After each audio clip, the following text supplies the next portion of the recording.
On the night of October 8th, 1871, Chicago lay silent beneath a restless wind. No one knew the darkness carried a warning that before sunrise their city would become an inferno.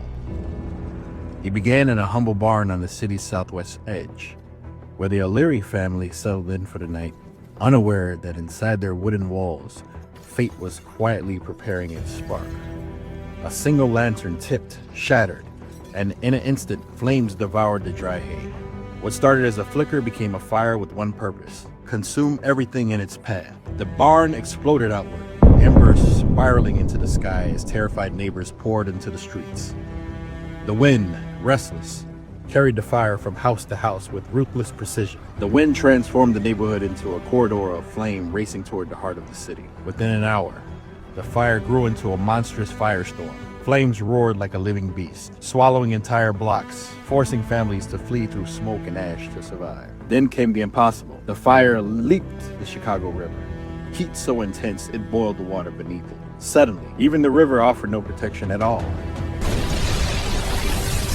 Downtown Chicago fell next. Churches, theaters, and grand buildings collapsed in a storm of flame and debris as firefighters fought bravely.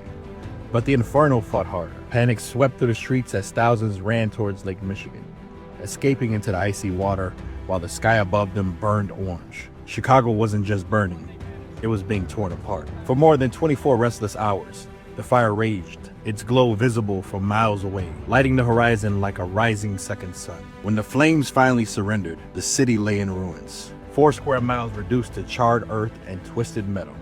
A once thriving metropolis left unrecognizable. Over 100,000 people were left homeless, wandering through the smoking debris, searching for loved ones, memories, and anything the flames had spared. Yet in the ashes, hope emerged. Relief camps across the ruins, strangers became allies, and the broken city found strength in unity. Reconstruction began almost immediately. Architects sketched bold new visions while workers cleared rubble by hand. Chicago refused to disappear. From devastation came reinvention as the city embraced steel, engineering, and ambition, becoming the birthplace of the modern skyscraper and a symbol of American resilience. But one question endures: what truly caused the fire? A lantern, carelessness, or something stranger? Meteor fragments, conspiracies, forces we still don't fully understand. More than a century and a half later, the mystery still remains. But one truth rises above all. Chicago was forged in fire, and from that fire, it rose to be stronger than ever before.